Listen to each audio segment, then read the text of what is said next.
Hello everyone, today we will study traveling salesman problem using dynamic programming. What is the traveling salesman problem? Travelling salesman problem हमने already discuss करी थी, branch and bound के through भी हमने इसका solution निकाला था। Travelling salesman problem में हमें कंप्लीट वेटेड ग्राफ गिवन होगा। कंप्लीट वेटेड ग्राफ मतलब हर पेयर ऑफ वर्टिसेस के बीच में पाथ होगा, ठीक है। और इस कंप्लीट वेटेड ग्राफ को हमने कॉस्ट एडजेसेंसी मैट्रिक्स से रिप्रेजेंट करा है। यहाँ पर जो ग्राफ, जो कनेक्टेड ग्राफ है, उनके बीच में क्या कॉस्ट है, जिसके बीच में क्या कॉस्ट है उसको मेंशन करा है। जैसे 1 to 2 जाने की कॉस्ट कितनी है, 1 से 2 जाने की कॉस्ट है 2, ठीक है। 1 से 3 जाने की कॉस्ट कितनी है 9, 1 से 4 जाने की कॉस्ट कितनी है 10। तो ट्रैवलिंग सेल्समैन प्रॉब्लम में आपको किसी वर्टेक्स से स्टार्ट करते हुए सारे वर्टेक्स को विजिट करना है, और सारे वर्टेक्स को आपको एक ही बार विजिट करना है और रिटर्न होकर कहाँ पर आना है, वापस से सोर्स वर्टेक्स पर आना है, ठीक है। तो ट्रैवलिंग सेल्समैन प्रॉब्लम में आपको ऑप्टिमल टूर कैलकुलेट करना है, यानी शॉर्टेस्ट टूर कैलकुलेट करना है। तो शॉर्टेस्ट टूर कैसे कैलकुलेट करेंगे, या फिर इस प्रॉब्लम को हम कैसे लिख सकते हैं कि गिवन है कंप्लीट वेटेड ग्राफ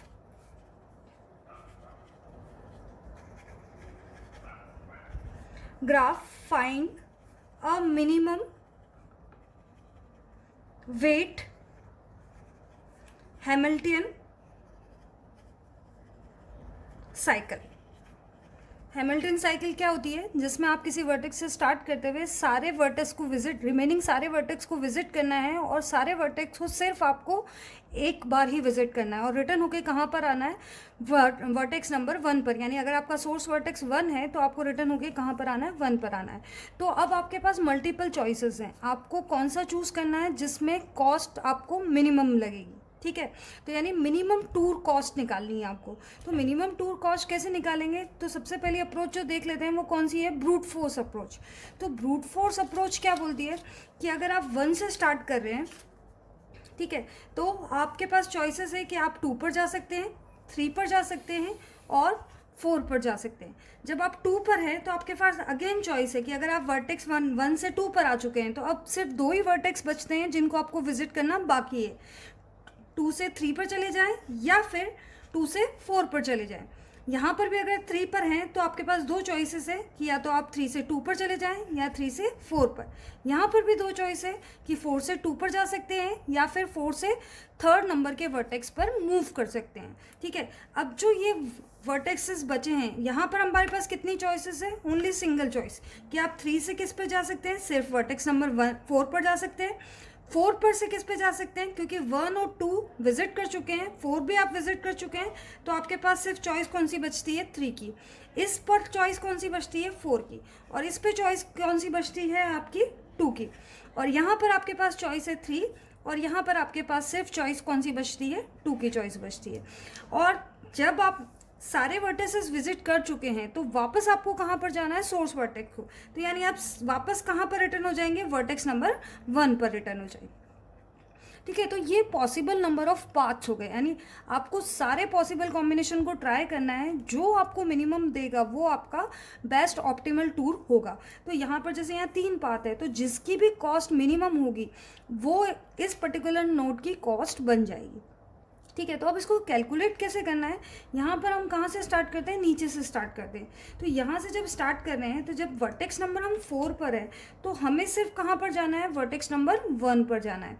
तो वर्टेक्स नंबर 4 से 1 पर जाने की कॉस्ट क्या है, यहाँ पर मैं वर्टेक्सेस भी मेंशन कर देती हूँ, 1 2 3 4, 1 2 3 4, तो इजी हो जाएगा रीड करना। तो अब 4 से आप कहाँ पर जाना चाहते हैं, 1 पर। तो 4 से 1 पर जाने की कॉस्ट कितनी है, 6, तो मैं इसको यहाँ पर मेंशन कर देती हूँ, ठीक है। यहाँ पर जब 3 पर है तो अब 3 से आपको कहाँ पर जाना है, सोर्स वर्टेक्स पर मूव करना है 1 पर। तो 3 से 1 की कॉस्ट कितनी है, 15। यहाँ पर आप 4 से कहाँ पर जाना है, 1 पर, तो ये हम ऑलरेडी कैलकुलेट कर रहे हैं तो इसको मैंने यहाँ पर मेंशन कर दिया, वापस से 6। यहाँ पर कहाँ है 2, तो 2 से वापस कहाँ पर जाना है, सोर्स वर्टेक्स 1 पर। तो 2 से 1 पर जाने की कॉस्ट कितनी है, 1, ये मेंशन कर दी है मैंने। 3 से 1 पर जाने की कॉस्ट कितनी है, 3 से 1 पर जाने की कॉस्ट है 15, और 2 से 1 पर जाने की कॉस्ट कितनी है, 1। तो यहाँ पर हमने क्या निकाला कि आप 4 पर हैं और आप सारे वर्टेक्स विजिट कर चुके हैं और 4 से आपको किस पे जाना है, सोर्स वर्टेक्स 1 पर जाना है, ठीक है। तो इस तरह से हमने ये नीचे वाले लेवल की कैलकुलेशन करी। अब एक स्टेप ऊपर आते हैं, जैसे आप यहाँ पर हैं 3rd नंबर के वर्टेक्स पे, तो 3rd नंबर के वर्टेक्स पे हैं तो अभी कौन सा विजिट करना बाकी है, 3 to 4। तो 3 to 4 की कॉस्ट कितनी है, 3 to 4 की कॉस्ट है 8। जब 3 to 4 की कॉस्ट 8 है और फिर 4 से वापस कहाँ पर जाना है, 1 पर, तो और उसकी कॉस्ट कितनी है, 6। तो इस नोड नंबर 3 की कॉस्ट कितनी हो जाएगी, 8 + 6, यानी टोटल कितना हो जाएगा, 14। एक बार और बता देती हूँ मैं आपको, 4 to 3 यानी 4 वर्टेक्स पर है और अभी आपको 3rd को विजिट करना बाकी है। तो 4 to 3 की कॉस्ट कितनी है, 12, ठीक है। और 3 से 1 पर जाने की कॉस्ट कितनी है, 15। तो यहाँ पर इसकी कॉस्ट कितनी हो गई, 12 + 15 यानी कितना हो गया, 27। अब 2 to 4 जाना है आपको, तो 2 to 4 जाने की कॉस्ट कितनी है आपकी, 2 से 4 पर जाने की कॉस्ट है 4 और 4 to 1 पर जाने की कॉस्ट कितनी है, 6। तो ये कितना हो जाएगा, 4 + 6 यानी कितना हो गया, 10। 4 to 2 की कॉस्ट कितनी है आपकी, 4 to 2 की कॉस्ट अगर देखें तो यहाँ पर कितना है, 3 है और 3 में क्या जोड़ेंगे, 2 से 1 पर जाने की कॉस्ट, तो 3 + 1 कितना हो गया, यहाँ पर 3 + 1 हो गया आपका 4। अगेन आपको क्या निकालना है, 2 to 3 जाने की कॉस्ट निकालिए। तो 2 to 3 जाने की कॉस्ट है आपकी 6, ठीक है। और उसमें कितना ऐड कर देंगे, 3 से 1 के जाने की कॉस्ट, तो ये 16 + 50, 6 + 15 हो गया, तो ये कितना हो गया, 21। यहाँ पर 3 to 2 के जाने की कॉस्ट कितनी है, 3 to 2 जाने की कॉस्ट है 7 और फिर 2 से 1 पर वापस जाने की कॉस्ट कितनी है, 1। तो ये कितना हो गया, 7 + 1 यानी 8। तो ये हमने इसके एक लेवल ऊपर की भी कॉस्ट कैलकुलेट कर दी। अब नोड नंबर 2 पर हमको फिर से कैलकुलेशन करनी है कि अब हम नोड नंबर 2 पर हमारे पास 2 चॉइसेस है कि हम इस रास्ते से भी जा सकते हैं और इस रास्ते से भी जा सकते हैं। तो हम इन दोनों में से कौन सा चूज़ करेंगे जो हमको क्या देगा, मिनिमम देगा। तो अगर हम इधर से की कॉस्ट को कैलकुलेट करें तो 3 से आगे तक के जाने की कॉस्ट तो हमने कैलकुलेट कर चुके हैं 14। सिर्फ क्या ऐड करना है, 2 से 3 तक की पहुंचने की कॉस्ट को हमें इसमें ऐड करना है। तो 2 से 3 तक की पहुंचने की कॉस्ट कितनी है, 6। तो यहाँ पर कितना हो गया, एक वैल्यू तो हो गई 6 + 14, ठीक है। और दूसरी वैल्यू हो जाएगी आपकी कि यहाँ से आप 4 से आगे जाने की कॉस्ट तो आपके पास आ चुकी है 27। तो 2 से 4 तक जाने की कॉस्ट कितनी है, 2 से 4 पर जाने की कॉस्ट है 4। तो यहाँ पर वैल्यू, दूसरी वाली वैल्यू कितनी होगी, 4 + 27। इन दोनों में से आपको क्या चूज़ करना है, मिनिमम चूज़ करना है। तो ये वाली वैल्यू कितनी है आपकी, ये हो गई है 31 और ये कितना हो गया, 20। तो इसका मतलब इस नोड नंबर 2 की कॉस्ट कितनी हो गई है, 20। इसकी कॉस्ट सेम वैसे ही तरीके से निकालेंगे कि 3 से 2 तक जाने की कॉस्ट कितनी है, 3 से 2 तक की जाने की कॉस्ट है 7। 7 में कितना ऐड कर देंगे, 2 से रिमेनिंग जो 2 से 4, 4 से 1 तक जाने की कॉस्ट को ऐड कर देंगे। तो यहाँ कितना है, 10 है, तो ये इसमें ऐड हो जाएगा। तो एक तो निकल गया, अगर इस रास्ते से जाते हैं तो इसकी कॉस्ट कितनी निकल रही है, 17। अब इसकी बात करते हैं तो यहाँ से 4 से आगे तक की जाने की कॉस्ट तो 4 है हमारे पास, पर ये वाली एज की कॉस्ट भी हमें इसमें ऐड करनी पड़ेगी क्योंकि हमें 3 to 4 तो जाना ही पड़ेगा। तो 3 to 4 तक जाने की कॉस्ट कितनी है, 8। तो यहाँ पर दूसरी वैल्यू क्या हो गई, 8 + 4 यानी 12। और इन दोनों में से जो भी मिनिमम होगा वो हमारा किसकी कॉस्ट हो जाएगी, नोड नंबर 3 की कॉस्ट हो जाएगी। तो नोड नंबर 3 की कॉस्ट कितनी हो गई, 12, क्योंकि ये ऊपर वाली वैल्यू 17 है और ये कितना हो गया आपका 12। एज इट इज़ इसके लिए भी निकालेंगे तो इसकी कॉस्ट क्या क्या हो जाएगी, 3 + 21, एक तो निकल रही है 24 और दूसरी क्या निकल रही है 12 + 8 यानी 20। और इन दोनों में से क्या चूज़ करेंगे, मिनिमम 1। तो मिनिमम कौन सी है, 20। तो इसकी कॉस्ट कितनी हो जाएगी, 20। अब वापस से ऊपर आ गए 1 पर। अब हमारे पास 3 पाथ है, 1 2 3, यानी ये वाला पाथ, ये वाला पाथ और ये वाला पाथ। इन तीनों में से जो मिनिमम होगा वो इस पर्टिकुलर नोड की कॉस्ट बन जाएगा। तो अगर हम देखें तो नोड नंबर 2 की कॉस्ट है 20 में क्या ऐड होने वाला है, 1 to 2 जाने की कॉस्ट। तो 1 to 2 जाने की कॉस्ट कितनी है, 2, ठीक है। तो 1 to 2 जाने की कॉस्ट हो गई है 2, यानी आपका कितना हो गया, पहली कॉस्ट आपको मिल गई है 22, ठीक है। उसके बाद 1 to 3 जाने की कॉस्ट कितनी है, 1 to 3 जाने की कॉस्ट है 9। तो ये कितना हो गया, 9 + 12, 9 + 12 हो गया आपका 21, ठीक है। ये 22 कैसे निकला था, 22 निकला था आपका, यहाँ तक की कॉस्ट थी 20 और 20 में कितना जोड़ दिया था आपने, 2 को और जोड़ दिया था। तो इसको भी मैं आगे लिख देती हूँ, 20 + 2। ये वाले पाथ की कॉस्ट कितनी निकली, 4 तक पहुंचने की कॉस्ट, मतलब 4 से आगे तक जाने की कॉस्ट तो मेरे पास है 20। अब 1 से 4 तक जाने की कॉस्ट भी मुझे पता करनी है। तो 1 से 4 पर जाने की कॉस्ट कितनी है 10, तो इसकी कॉस्ट कितनी निकल गई 20 प्लस 10 यानी कितना हो गया 30। तो अब एक वैल्यू है 22, एक वैल्यू है 21 और एक वैल्यू है कितनी 30। इन तीनों में से हम क्या चूज़ करेंगे, यानी मिनिमम चूज़ करेंगे किस किस में, 22, 21 और 30 में से। तो मिनिमम कितनी है 21। तो आपकी ट्रैवलिंग सेल्समैन प्रॉब्लम की मिनिमम टूर की कॉस्ट कितनी निकल गई है 21 निकल गई है। तो ये किसके थ्रू निकाला हमने, ब्रूट फोर्स अप्रोच, यानी आपने सारे पॉसिबल कॉम्बिनेशन को ट्राई करा और कॉस्ट को कैलकुलेट करा। पर ब्रूट फोर्स अप्रोच जो रहती है उसकी जो टाइम कॉम्प्लेक्सिटी रहती है वो n फैक्टोरियल रहती है, यानी आपको इतने कॉम्बिनेशन पर, आपको इतने परमुटेशन को चेक करना पड़ेगा। n क्या है, नंबर ऑफ वर्टाइसेस है।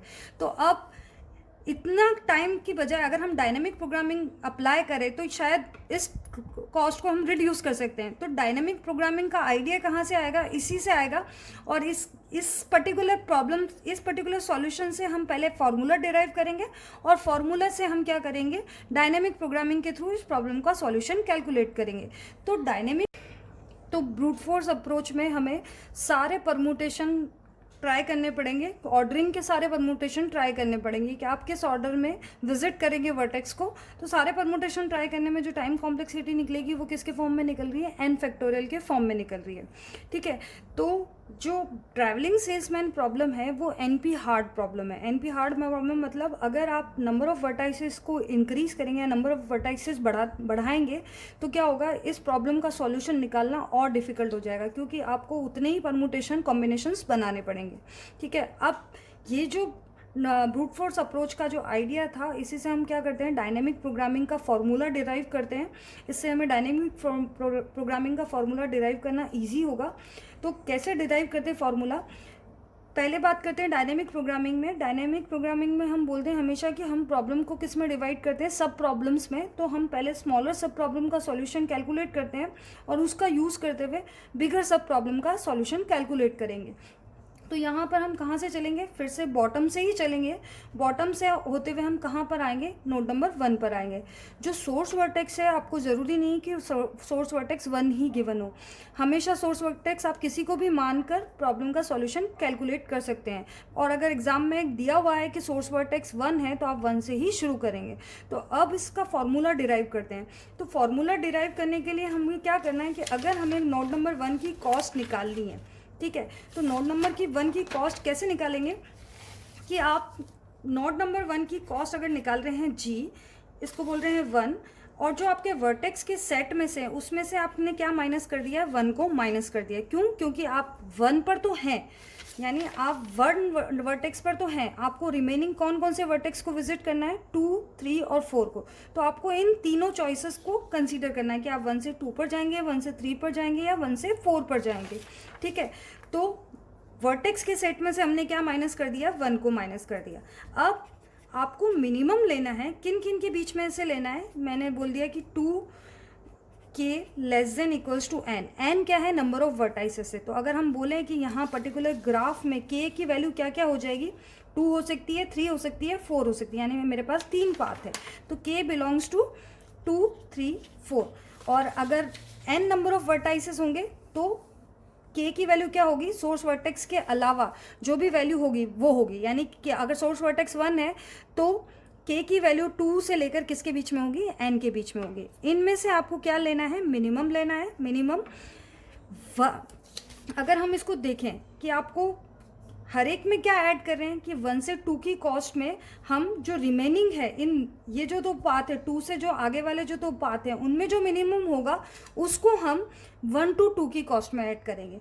इधर भी सेम ऐसा ही होगा कि 1 to 3 की कॉस्ट में इन दोनों में से जो मिनिमम मिला होगा कि 3 से 2 पर गए होंगे या 3 से 4 पर गए होंगे, जो भी बात मिनिमम देगा, या ये वाला मिनिमम दे या ये वाला मिनिमम दे, तो जो भी मिनिमम देगा उसकी कॉस्ट में हम किसकी कॉस्ट ऐड कर देंगे, 1 to 3 पर जाने की कॉस्ट को ऐड कर देंगे। एज इट इज़ यहाँ पर भी 1 to 4 की कॉस्ट में हम किसको ऐड कर देंगे, इन दोनों में से जो हमें मिनिमम मिलेगी उसको ऐड कर देंगे। तो फॉर्मूला आपका क्या हो गया कि 1 to k पर जाना है, यानी जैसे k 2 3 4 हो सकता है, तो 1 2 2 1 2 3 1 2 4। तो ये कॉस्ट को मेंशन कर दिया मैंने C 1 2 के प्लस जी। अगेन रिकर्सिव फार्मूला बन रहा है ये रिकर्सिव, क्यों? क्योंकि हमें फिर से अगर हम 2 पर पहुंच चुके हैं तो यहाँ पर फिर से हमारे पास 2 चॉइसेस है, तो हमें इन दोनों में से भी फिर से क्या लेना है, मिनिमम ही लेना है। तो यहाँ पर हमने क्या कंसीडर करा, जी अगेन। अब k को जो चूज कर लिया है कि k अगर 2 है तो अब 2 से आगे जाने का पाथ, यानी 2 से 3 या फिर 2 से 4 वाला, तो दोनों में से जो भी मिनिमम होगा उसको कंसीडर करेंगे। तो k से आगे जाने में अब हमने वर्टेक्स में से क्या माइनस कर दिया, v माइनस 1 और k दोनों को माइनस कर दिया।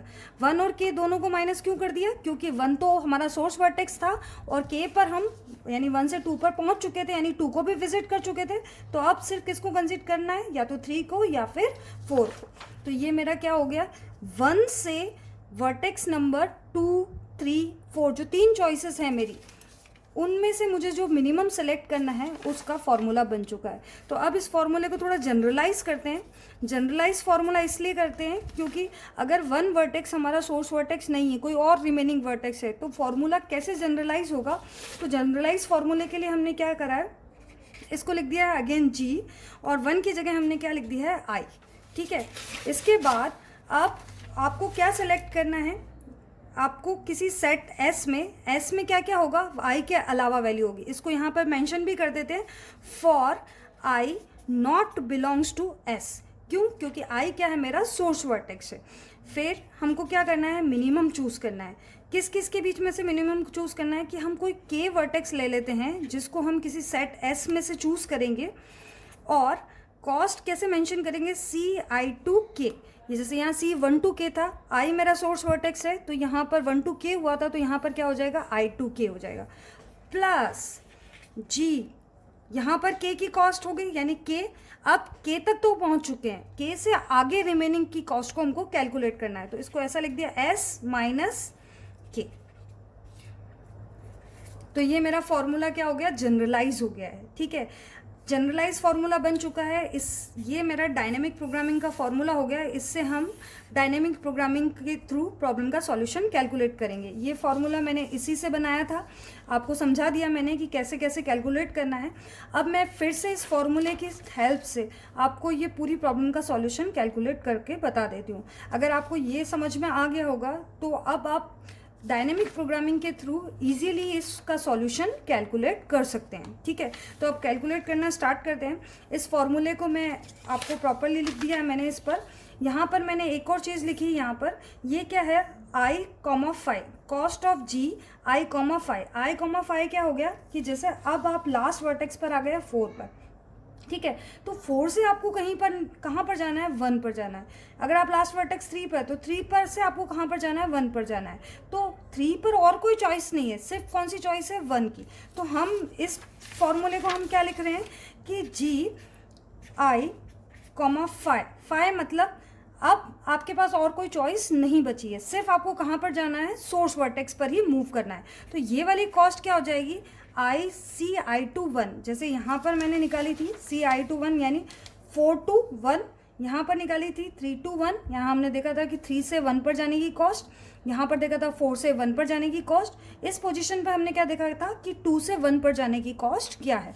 तो इसको किससे मेंशन करा है, जी, यानी आपका आई क्या क्या हो सकता है, आई हो सकता है अगर ये पर्टिकुलर ग्राफ है यहाँ पर जिसमें सोर्स वर्टेक्स 1 है, रिमेनिंग वर्टेक्स 2 3 4 है, तो आई क्या क्या हो जाएगा, आई बिलोंग्स टू हो जाएगा 2 3 4। तो ये कॉस्ट कौन कौन सी बन जाएगी, C2 1, C3 1 और C4 1। ठीक है, तो ये आपकी किसकी कॉस्ट हो जाएगी, जब हम कहाँ पर हैं, सबसे लास्ट वर्टेक्स को विजिट कर चुके हैं, अब हमको सिर्फ कहाँ पर जाना है, सोर्स वर्टेक्स पर जाना है। तो ये मैंने फॉर्मूले लिख दिए हैं, ये इसका यूज़ करते हुए अब डायनेमिक प्रोग्रामिंग का सॉल्यूशन करना शुरू करते हैं। ठीक है, तो डायनेमिक प्रोग्रामिंग का जब सॉल्यूशन कर रहे हैं तो हम वापस से कहाँ से शुरू कर रहे हैं, इसको फिर से बना लेती हूँ मैं। ये मेरी मैट्रिक्स है यहाँ पर 0 2 9, इसको कॉस्ट एडजेसेंसी मैट्रिक्स है, मैं आपको बताया था अभी शुरुआत में भी।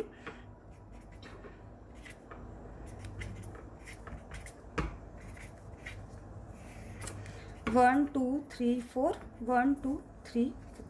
ठीक है, तो सबसे पहले हम क्या निकाल लेते हैं कि अगर हम वर्टेक्स नंबर सारे पाथ भी कंसीडर कर लेते हैं, ठीक है। 2 से 3 पर जाएंगे या फिर 4 पे जाएंगे, यहाँ से 3 से 4 पे जाएंगे या फिर 4 से 3 पर जाएंगे, यहाँ पर 3 से 2,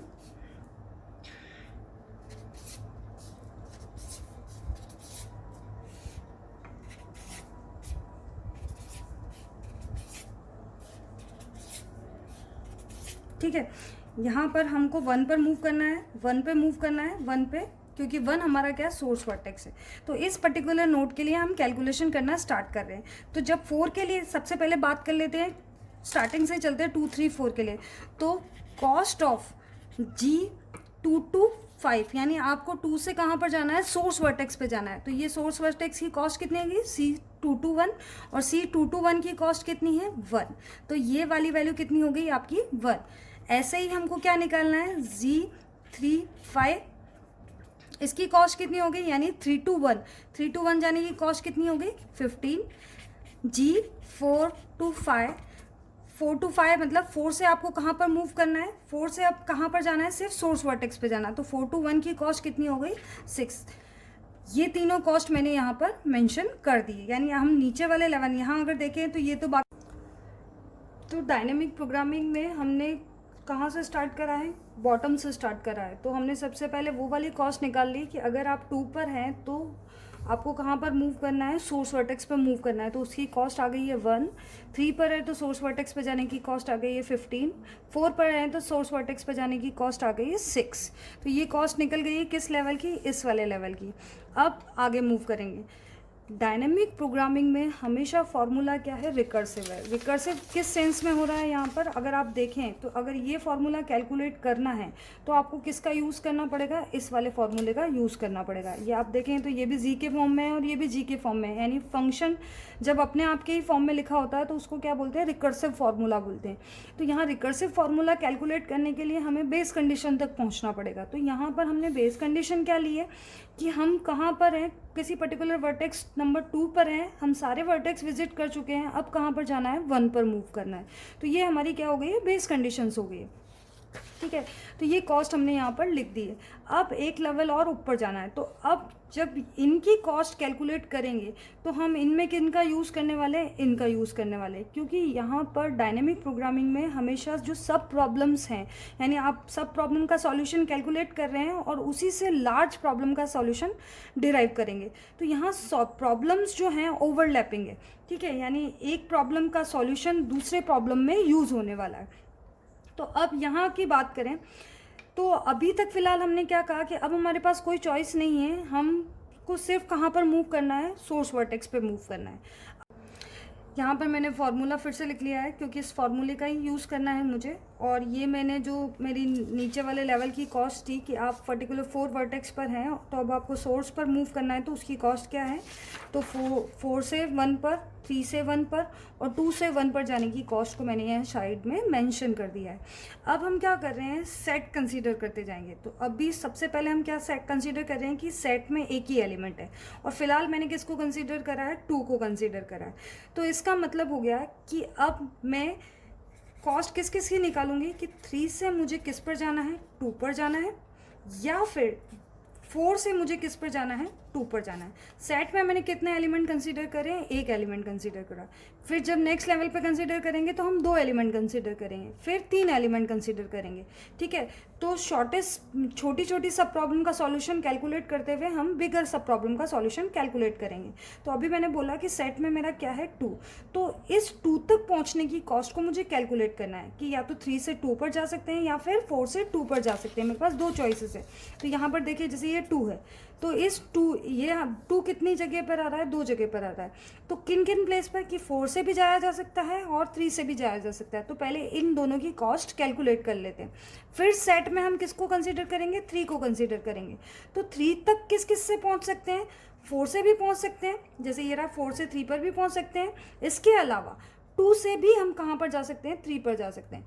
फिर सेट में हम किसको कंसीडर करेंगे, 4 को कंसीडर करेंगे। यानी 4 पर हम किस किस से पहुंच सकते हैं, 2 से भी जा सकते हैं, जैसे ये 2 to 4 है। उसके अलावा हम 3 से भी किस पे जाएंगे, 4 पे। तो इस तरह से हम सारे कॉम्बिनेशन को ट्राई करेंगे। तो यहाँ पर सबसे पहले मैंने सेट में किसको ले लिया है, 2 को। तो 3 से 2 पर जाने की कॉस्ट और 4 से 2 पर जाने की कॉस्ट यहाँ पर लिख लेते हैं। तो यहाँ पर k कितना हो गया आपका, k हो गया है 2। तो यहाँ पर इसकी कॉस्ट कितनी हो जाएगी, CIK। i कितना है, i है मेरा यहाँ 3, ये जो पहली वाली वैल्यू रहती है ये 3, मतलब ये रहता है i। तो ये कितना है i यहाँ पर 3, तो ये हो जाएगा 3 2 2, यानी 3 से 2 पर जाने की कॉस्ट प्लस, ठीक है, g ऑफ k कितना है, k मेरा कितना है यहाँ पर, k की वैल्यू है 2, क्योंकि यहाँ पर सेट में कितना एलिमेंट है, सिर्फ 2 ही है। तो k कितना हो गया इस पोजीशन पर 2। तो 2 से, सेट में 2 था, 2 में से भी 2 माइनस कर दिया, तो यहाँ पर कितना बच गया 5। ठीक है, यहाँ पर सेट में s माइनस k करना है, तो k की वैल्यू कितनी है 2, और सेट में कितने एलिमेंट थे, सिर्फ ये s में 2 था और इसमें से भी हमने सिर्फ 2 को माइनस कर दिया, तो सेट में क्या बच गया 5। तो ये किसकी कॉस्ट बन गई, 2 से 1 पर जाने की कॉस्ट बन गई। ठीक है, इसका फॉर्मूला लिख लिया, इसका भी फॉर्मूला लिख लेते हैं कि अब CIK, i कितना है 4, तो 4 to 2 plus g of 2 to 5। ठीक है, यहाँ भी आगे मिनिमम है, यहाँ पर भी मिनिमम है, क्योंकि यहाँ तो एक ही चॉइस है, क्योंकि हम आगे कहाँ से कहाँ तक जाना है कि आप अगर 2 पर जाना है तो 4 से 2 पर एक ही पाथ है, या फिर 3 से जाना है तो 3 से 2 पर एक ही पाथ है। तो यहाँ पर मेरे पास मिनिमम क्या मिलने वाला है, यही मिलने वाला है। तो यहाँ पर मिनिमम लिखें तब भी काम चल जाएगा। ठीक है, तो अब इसकी कॉस्ट कितनी हो गई, तो ये कॉस्ट निकल गई Z 322 कितना है, C322 हो गया, ये हो गया 1 2 3 4, तो 3 2 2 हो गया 7 प्लस G25 कितना है 1, तो ये कितनी निकल गई, सॉरी 8। ऐसे ही G422, तो 422 की कॉस्ट कितनी, 422 की कॉस्ट है 3 प्लस G225 की कॉस्ट कितनी 1, तो ये कितना हो गया 4। तो ये आपकी कॉस्ट कितनी निकल गई, एक की निकल गई 8 और एक की निकल गई 4। तो आप अगर देखें तो हमने पहले भी निकाली थी, 3 to 2 की कॉस्ट निकली थी 8, और इसके अलावा 4 to 2 की कॉस्ट कितनी निकली थी, ये निकली थी हमारी 4। ये मैंने शुरुआत में भी कैलकुलेट करके निकाली थी और ये मैंने आपको फॉर्मूले से भी बता दी। ठीक है, अब सेट में हम किसको कंसीडर करेंगे, ये सेट में मैंने किसको कंसीडर करा, जब मेरे एक एलिमेंट है और वो एक एलिमेंट क्या है 2। इसी तरह अब हम क्या कंसीडर करेंगे कि s इक्वल्स टू क्या हो गया, सेट में कौन सा वाला एलिमेंट है 3। तो अब इस 3 पर पहुंचने की कहाँ से जा सकते हैं, 3 पर हम 2 से जा सकते हैं, ठीक है, हम 4 से जा सकते हैं। ठीक है, तो इस कॉस्ट को भी यहाँ मेंशन कर देते हैं। तो यहाँ पर क्या हो गया, मिनिमम लेना है हमको, यहाँ फिर से हमारे पास एक ही चॉइस है क्योंकि सेट में एक ही एलिमेंट बचा है हमारे पास। तो यहाँ पर कॉस्ट कौन सी हो जाएगी, C223 प्लस G3 और 5। ठीक है, यहाँ पर minimum C423 plus G3 to 5, यानी 4 से 3 पर गए और 3 से 1 पर गए, 2 से 3 पर गए और 3 से किस पर गए, 1 पर गए। तो ये कॉस्ट कितनी हो गई आपकी 2 to 3 है आपका 6 प्लस 3 और 5 है 15, तो ये कितना हो गया आपका 21। 4 to 3 हो गया हमारा 12 प्लस 15, तो ये कितना आ गया 27। अब एज इट इज सेट में हम किसको कंसीडर करेंगे, 4 को। तो अब इस 4 पर किस के थ्रू जा सकते हैं, 2 से जा सकते हैं और किस से जा सकते हैं, 3 से जा सकते हैं। इसकी कॉस्ट मैं डायरेक्टली मेंशन कर देती हूँ। तो डायरेक्ट जो कॉस्ट है इसकी, वो कॉस्ट कितनी हो गई यहाँ पर 2 to 4 की कॉस्ट हो गई है आपकी। यहाँ पर अब मैंने डायरेक्टली लिख दिया है कि 2 से 4 तक की कॉस्ट और 3 से 4 तक की कॉस्ट, ये है 10 और ये है 14। अब यहाँ पर पहले हमने सेट में एक एक एलिमेंट कंसीडर करे थे, अब सेट में हम कितने एलिमेंट कंसीडर करेंगे, 2 एलिमेंट। तो यहाँ मैंने 2 का सेट लिख लिया है। सेट में क्या क्या ले लिया, 2 और 3। ठीक है, और ये मैंने जो पहले प्रीवियस जो कैलकुलेशन करी थी उनको मैंने साइड में मेंशन कर दिया है। तो अब मेरे सेट में कितने हो गए, 2 to 3 हो गए। तो इन तक मैं किन से पहुंच सकती हूँ, मेरे पास एक ही चॉइस है कि 4 से जा सकते हैं। तो यहाँ पर कॉस्ट किसकी निकालेंगे, 4, और सेट में क्या क्या रहेंगे, 2 to 3। ठीक है, यानी आप किस लेवल की बात कर रहे हैं यहाँ पर,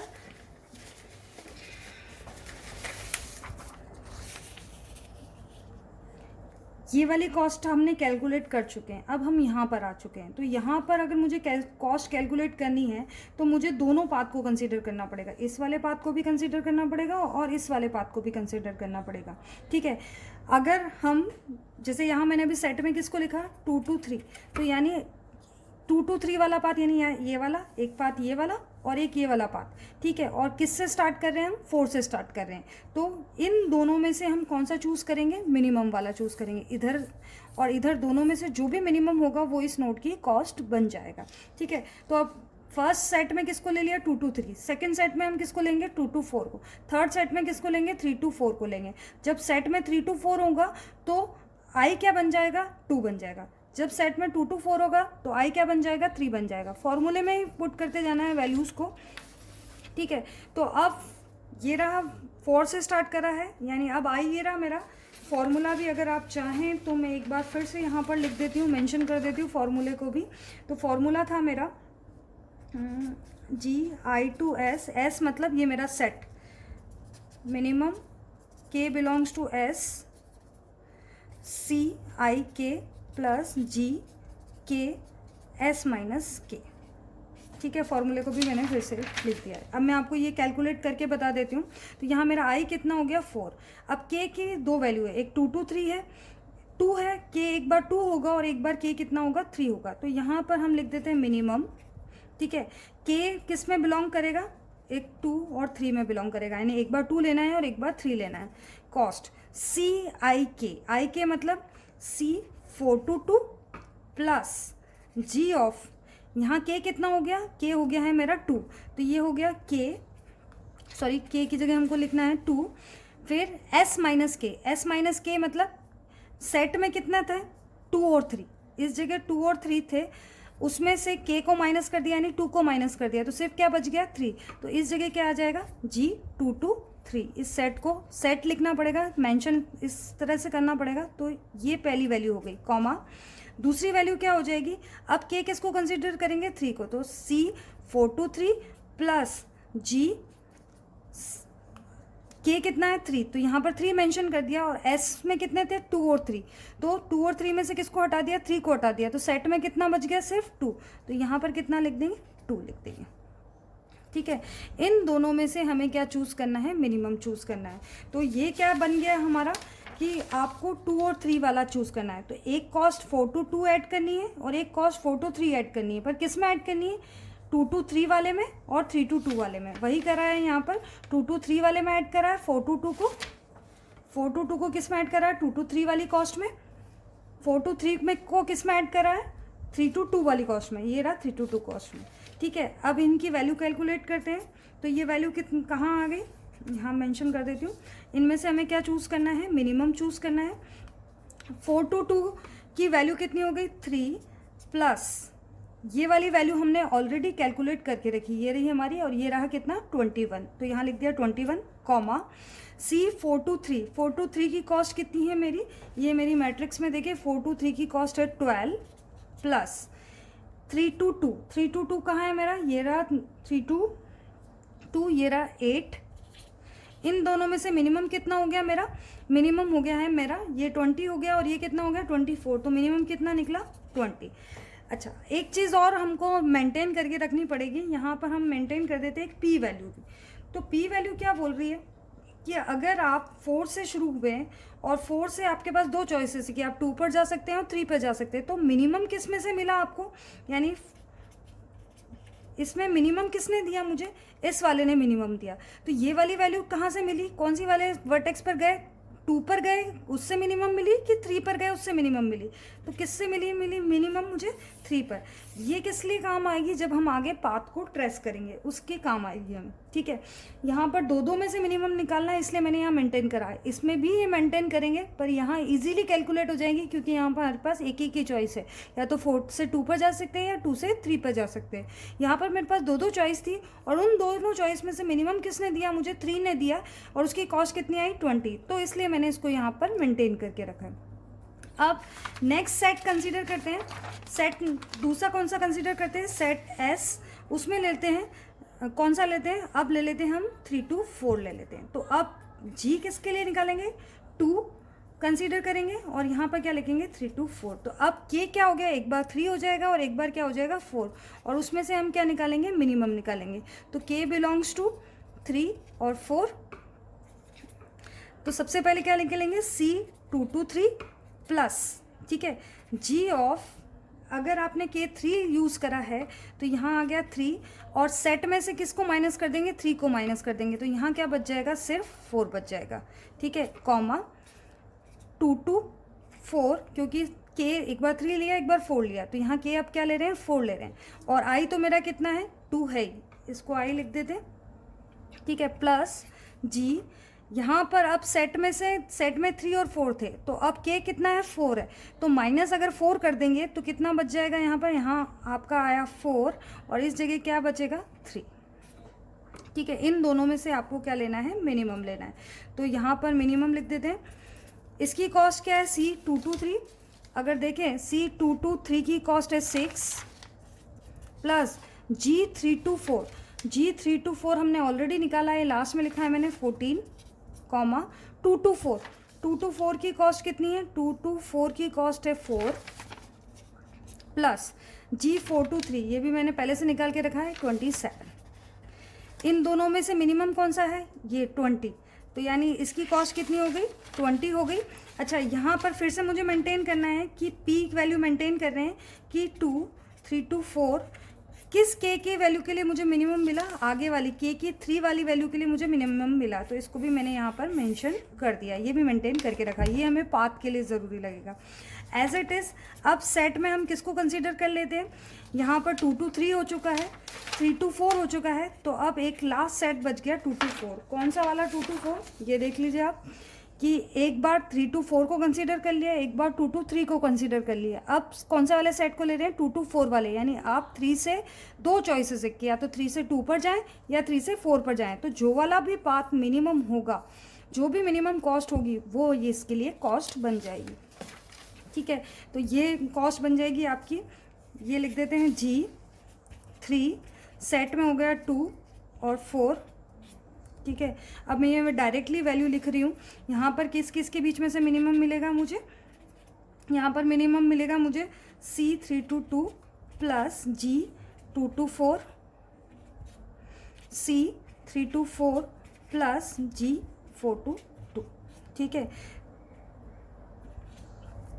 तो ये इस वाली वैल्यू, इसकी वैल्यू हो गई है मेरी 7 + 10, यानी कितनी हो गई है? 17। और ये वाली वैल्यू मुझे मिल रही है 8 + 4, यानी कितनी? 12। तो मिनिमम कितना हो गया? 12। तो ये वैल्यू किसकी बन गई? इसकी वैल्यू कितनी बन गई है? 12 बन गई। और ये किस वैल्यू के लिए मुझे 12 मिला है? पीछे वाली वैल्यू के लिए। यानी यहाँ पर P ऑफ 3 to 4 की वैल्यू कितनी बन गई है? 4, ठीक है। ये हमें आगे काम आने वाला है, इसलिए हमने इसको यहाँ पर मेंटेन करके रख लिया। अब लास्ट चॉइस बच गई। अब हम किसके लिए निकालेंगे? नोड नंबर 1 के लिए यहाँ पर कैलकुलेट करेंगे।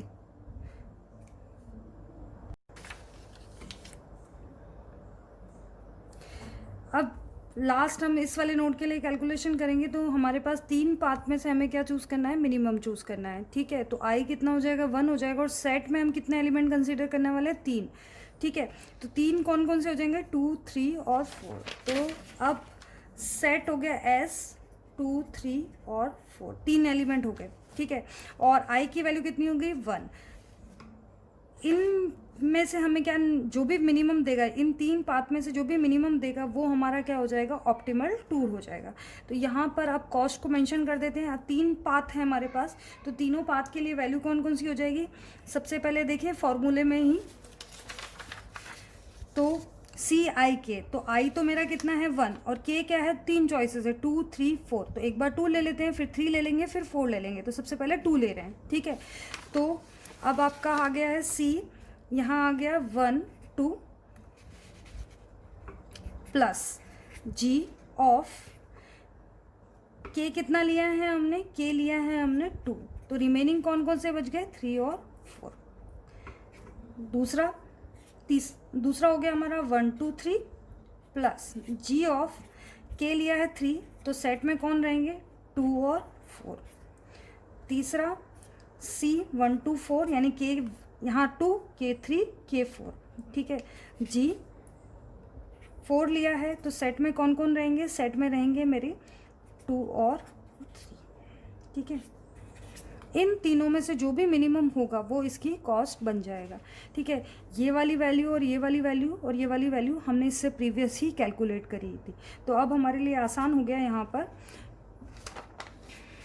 पर सबसे पहले देखिए 1 to 2, तो 1 to 2 हो गया 2 मिनिमम 2 प्लस G2 2 3 4 वाला सेट, तो G2 2 3 4 वाले सेट में जो मिनिमम था वो कितना निकला था, ये रहा G2 2 3 वाला 4 वाला जो सेट है वो है, उसमें मिनिमम कितना निकला था 20, तो इसकी कॉस्ट कितनी है 20, कॉमा C 1 2 3, तो C 1 2 3 की कॉस्ट कितनी है 9, ठीक है। ये वाला सेट अभी हमने रिसेंटली ही निकाला है, तो इस वाले सेट की जो वैल्यू है वो कितनी वैल्यू हो गई, ये वाला 3 to 4 वाला, इसमें हमारा मिनिमम कितना निकला कॉस्ट 12, तो यहाँ पर कितना ऐड हो जाएगा 12, और तीसरा वाला कितना C 1 to 4, तो C 1 to 4 कितना हो गया 10 प्लस G 4 to 2 to 3 वाला सेट, तो 2 to 3 वाला सेट कौन सा है, ये वाला जो हमने पहले निकाला था, तो इसमें इन दोनों में से मिनिमम हमें कितना मिला था 20 मिला था, तो यहाँ पर कितना ऐड हो जाएगा 20 ऐड हो जाएगा, तो इन तीनों में से जो मिनिमम होगा वो हमारे इसकी कॉस्ट निकल जाएगी। तो इन तीनों में से ये 22 है, ये कितना हो गया आपका 21 और ये हो गया आपका 30, तो मिनिमम कॉस्ट कितनी आ गई 21, तो ये कॉस्ट किसकी हो गई 1 से, जो ये 3 पाथ थे मेरे कौन कौन से 1 से 2 1 से 3 और 1 से 4, तो मिनिमम कॉस्ट कितनी मिल गई मुझे यहाँ पर 21 मिल चुकी है। तो ये मेरे ऑप्टिमल टूर की कॉस्ट हो गई। ट्रैवलिंग सेल्समैन प्रॉब्लम के थ्रू सारे वर्टेक्स विजिट कर लिए और वापस से कहाँ पर आ गए हैं, सोर्स वर्टेक्स पर आए हैं, तो टोटल टूर की कॉस्ट कितनी निकली है 21 निकली है। अब मुझे क्या करना है, पाथ ट्रेस करना है कि आप कौन से पाथ से गए, कि आपके पास 3 चॉइसेस थी, आप 1 से 2 पर गए कि 1 से 3 पर गए कि 1 से 4 पर गए, तो मैंने आपको बोला था एक पी वैल्यू मेंटेन करने वाला है। तो अगर इसके लिए भी अगर हम पी वैल्यू बनाएं तो पी वैल्यू क्या हो जाएगी कि 1 से आपने 2 3 4 3 चॉइसेस थी, तो इन तीनों में से मुझे मिनिमम किसने दिया, बीच वाला ना, तो बीच वाला में के कितना था, के यहाँ पर 3 था, यहाँ पर के 1 था, यहाँ पर के 2 था और यहाँ पर मेरा के कितना था 3, तो यहाँ पर कौन सा वाला मिला मुझे 3 वाला मिला। तो इसका मतलब आप कहाँ से आ गए 1 से 3 पर आ गए। उसके बाद इस 3 से मेरे पास 2 चॉइसेस है, या तो 2 पर जा सकते हैं या 4 पर जा सकते हैं, तो 2 पर जा सकते हैं या 4 पर जा सकते हैं। इसके लिए भी हमने ऑलरेडी अभी कैलकुलेट करा था, ये रहा कि आप 3 से 2 पर जा सकते हैं या 4 पर जा सकते हैं, तो इसके लिए भी मैंने पी एक वैल्यू मेंटेन करी थी। तो यहाँ पर मुझे 2 और 4 में से मिनिमम कौन मिला था, 4 मिला था। इसका मतलब क्या हो गया कि 3 से आप किस रास्ते पर गए, 4 पर, तो अब आपने 1 3 4 तो विजिट कर चुके हैं, तो अब रिमेनिंग चॉइस कौन सी बची आपके पास 2, तो आपका ऑप्टिमल टूर का पाथ क्या हो जाएगा कि आप 1 से गए 3 पर, 3 से गए 4 पर और 4 से गए 2 पर और 2 से गए 1 पर। तो ये किससे ट्रेस करेंगे, इस P वाली वैल्यू से ट्रेस करेंगे, क्योंकि यहाँ पर इन तीनों में से मुझे मिनिमम किसने दिया था, 3 ने दिया था। फिर जब 3 पर थे, ठीक है, तो 3 पर मिनिमम मुझे किसने दिया था, 3 पर मिनिमम मुझे 4 ने दिया था, ये मैंने यहाँ पर लिखा था, ये वाली वैल्यू कैलकुलेट करी, तो यहाँ इसकी P की वैल्यू भी मैंने मेंशन करी थी, तो यहाँ पर मिनिमम किसने दिया था, मुझे 4 ने दिया था। तो इस तरह से ये ऑप्टिमल टूर भी निकल गया और ऑप्टिमल टूर की कॉस्ट कितनी निकली है, 21 निकली है। तो डायनामिक प्रोग्रामिंग में हमने फॉर्मूला कहाँ से डिराइव किया, कैसे आइडिया निकाला इसका, ब्रूट फोर्स अप्रोच से। तो पहले आप ब्रूट फोर्स अप्रोच से सॉल्व कर लें, उसके बाद फॉर्मूले में पुट करके देखें, सारे कॉम्बिनेशन ट्राई करने पड़ेंगे आपको, और उसके बाद आपको टूर की कॉस्ट भी लिखनी है और उसका पाथ भी कैलकुलेट करना है। तो ये ट्रैवलिंग सेल्समैन प्रॉब्लम थी और ये आपका पाथ है ऑप्टिमल टूर का।